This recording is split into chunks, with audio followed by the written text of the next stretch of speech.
What's happening, folks? This is your boy Metal coming to you, TinMan T&A Podcast and YouTubes.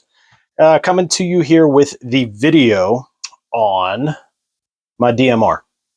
This is my baby. This is my special project I did. Right at the beginning of the whole pandemic and whenever, the world went stupid, I had started this project and it was fun to try and get what I wanted and what I needed. There is a company down in North Carolina. A lot of guys crap on them. And it's not totally justified in a lot of ways because they bent over backwards and helped me a ton to be able to get what I needed. And they kind of did some working around with some things they don't typically do with the rifles that they have. This is not spec one of their rifles. This was sold to me in parts and kit, so I could build this the way I wanted it. So shout out to Bear Creek BCA for doing that.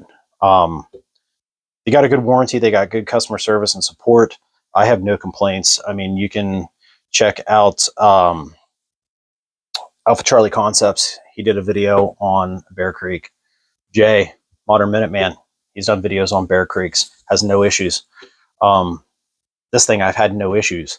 I've fed it all different kinds of ammo, and I have yet to have an issue. I'm just using regular like USGI type steel magazines because they don't really make PMags for the caliber, which is 6.5 Grendel, which is why I call her Gwen.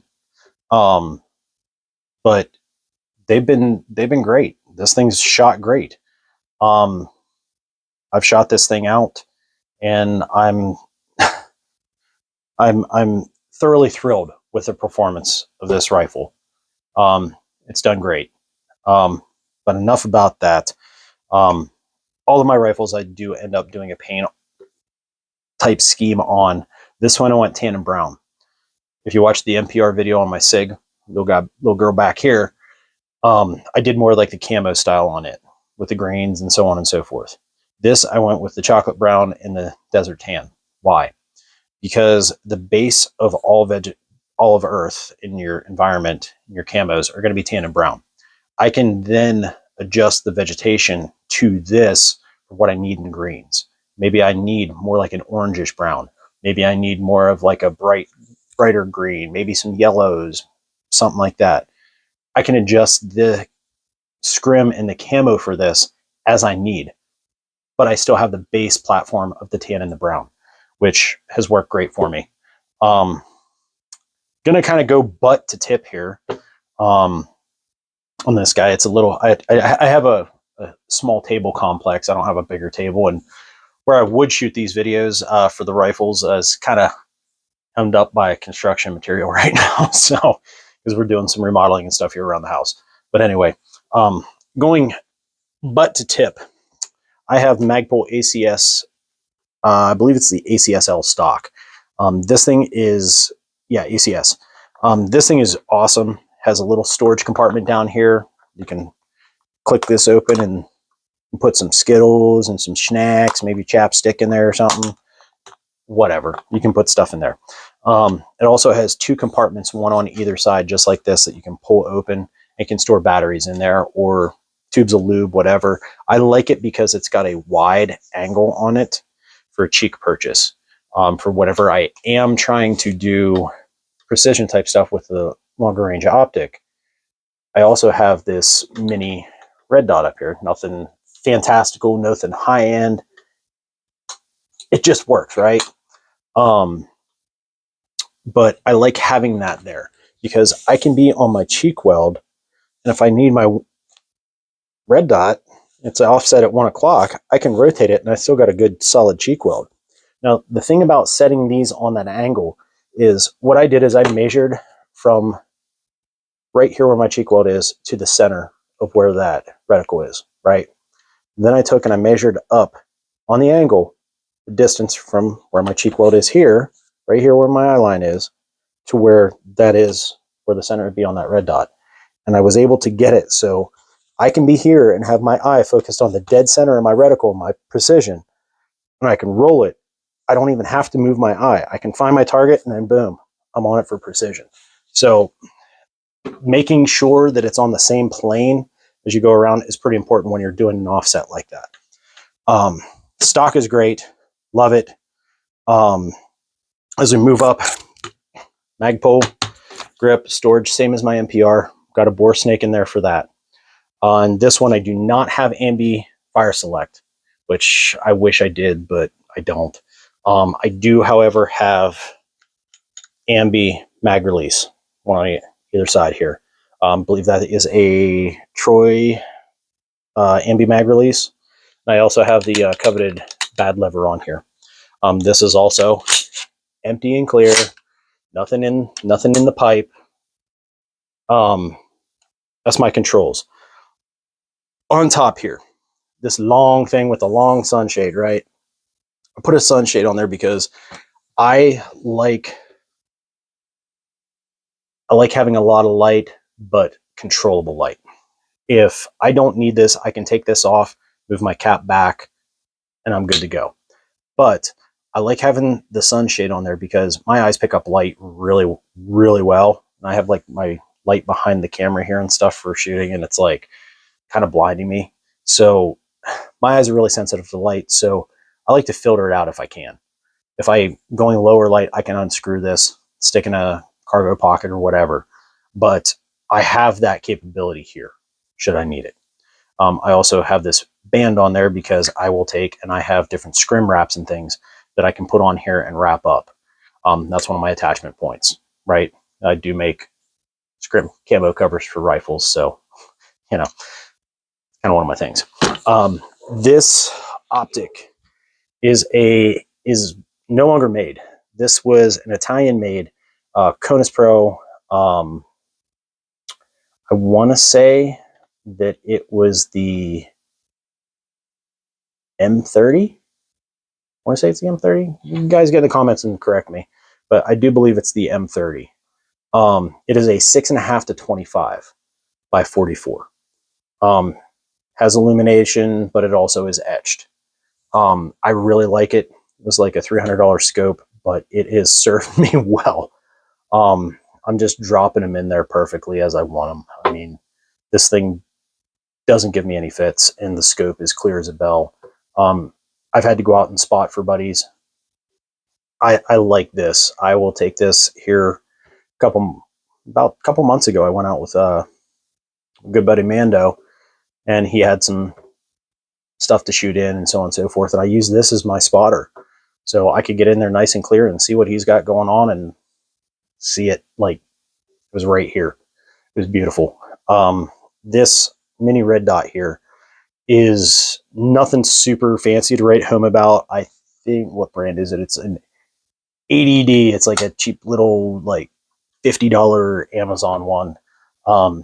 It's worked well for me. I wanted to put that on here and have something to test my concept to be able to say, okay, this is going to work for me. Because if it didn't work, I'd have to go back to the drawing board and maybe do one mounted up here, like I'm talking on my MPR. But this little stupid red dot for like $50 from Amazon has blown me away. It does really good in battery life. It's been true. It's shooting MOA for me when I need it. When I go to it, shoots MOA. I have no complaints about this little guy. And I honestly thought like I'd take it out a couple times and it'd die. Here we are. I built this thing in 20. Here we are, 24 going to 25, and it's still kicking. Still held zero, still runs as programmed. I mean, I got no complaints of it. And when it dies, I'll have probably whatever I put on my MPR, I'm going to put on here too. Just that way I have common equipment. As I move up here, I did put a QD point on here for my sling attachment. I'm using the Magpul MS4. I can use it in a 1-point or a 2-point configuration. I'm just keeping it in 2-point for this bad boy. I put some rail covers up on here, so whenever I'm gripping up on here, I'm not shredding my fingers on the pick rail up there. And underneath, as you can see, I have one of the Magpul hand stop angle 4 grips here. I really like that. It feels really nice. It's not bulky, doesn't get caught. It does really well. I only have a white light on this one. This is a 20-inch barrel. It is a pain to get things set up exactly as you want for all type of scenarios and everything with a 20-inch barrel.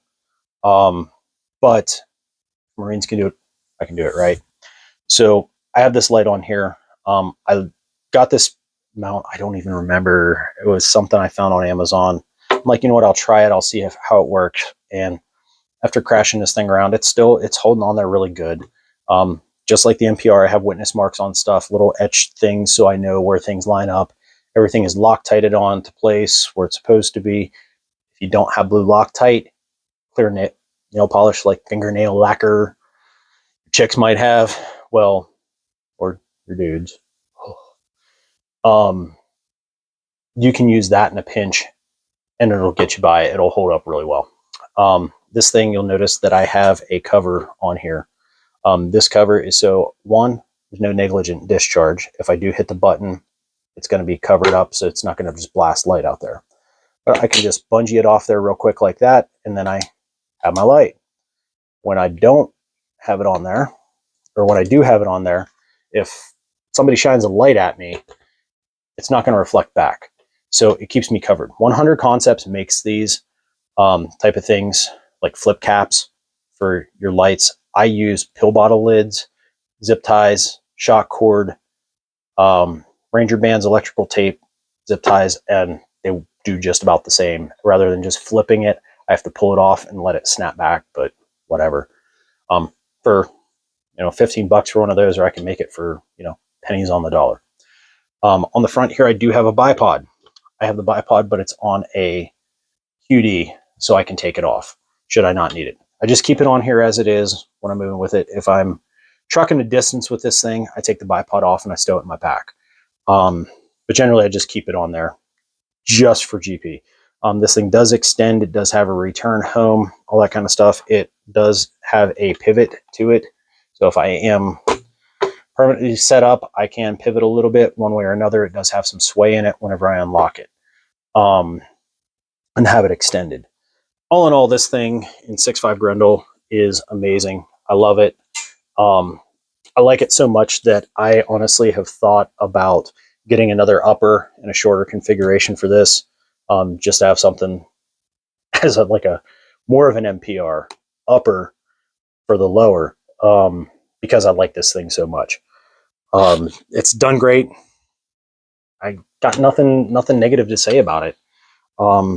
Bear Creek was awesome in working with me to get this thing spec'd out and built up. They did great, and I'm very thankful for that. Yeah, this thing shoots awesome. Can scrim wrap it up to my environment. I can do whatever I need to make it blend in when I am being that DMR guy. I do like the 6.5 Grendel round because it's kind of like the best of both worlds from the DMR aspect of things. It's not as heavy as a 308 as far as like weight and round and size of round. However, the speed and the power on it, I can still reach out to 308 ranges. And I'm not carrying as heavy, bulky ammo. I'm also not feeling the heavy recoil of the 308, so it allows me to have a lot quicker follow-up shots. Some guys were looking at doing their DMRs in 224 Valkyrie. It's a very fast round, but you're not getting, excuse me, you're not getting much more than what you had with your 5.56 and like a 77 grain OTM. In my opinion, what I've seen at the range whenever you are shooting at reactive targets, ballistic gel, things like that. Shot at plates with pressure pads on them to tell you, hey, this is how much energy it had. And it wasn't that much difference. They can shoot further than the 5.56. There's no question about that. And they do have amazing accuracy. That's a smoking around the 224 Valkyrie. And I have a buddy that has one made up similar to this, and it does well. This thing kicks its butt though, because this thing has more. It's like a V8 going up against a turbo 4-cylinder. Best way I can describe it. or I'd say a turbo V6 versus a turbo 4-cylinder, because the 308 would be like the V8. Yeah, we'll go with that instead. But anyway, yeah, this is my DMR. This is, it's my buddy. This one, my daughter, first time, my youngest, whenever she went out to shoot, this was the first rifle she ever shot, and she fell in love with it. That whenever she wanted to get a hunting rifle, she wanted one in 6.5 Grendel too. So I really do like this caliber. I do like this rifle. There's nothing I'm really changing on this rifle. Unlike the MPR, where I'm switching around the optics a little bit, maybe changing up something with the light and lasers. I'm changing literally nothing on this. This is, for going on 5 years, this thing has served me well. And I've done a lot of really cool stuff with this, and I've kind of developed an emotional bond with this thing. So it is as it is. I mean, I like it. I like it a lot. But anyway, hope you guys are having a great day, great morning, great evening, afternoon, night, whenever you're watching this video. I hope you found some valuable information within this video about how I've set up my DMR. I've talked about it in the podcast, so make sure you're going to the podcast on Spotify. Make sure you're subscribing there, giving the 5-star review. Make sure you're subscribing and liking and doing the commenting and stuff here on this. The podcast carries the context breadth of what these videos are. I can talk more about that stuff and this stuff and beyond on the podcast. Even have some guests coming in talking about stuff, whereas I can't talk here. I'm not going to Krisky myself on this platform. I want to keep this open and keep doing these kind of videos, and the survival and the pack videos and the gear reviews and stuff like that. I want to be able to keep doing that kind of stuff to keep bringing information. Whereas if I go into my tinfoil mask or my tinfoil hat or my tinfoil Batman thing, well, yeah, Batman was a cow. If I go into that on here, I'm not going to be able to do this kind of stuff anymore. So I do that on the podcast. I do that on Twix, Twitter and X, Twix. Do that on Twix. I do that on Telegram. So that way we have better type platforms for doing certain things. So make sure you're following around on there, and yeah, get in the comments. Talk to me about your DMRs. Let me know what you're doing, how you like to do them, stuff like that. I got a boy on the podcast, Carlos. He's a DMR aficionado. He loves him some DMRs.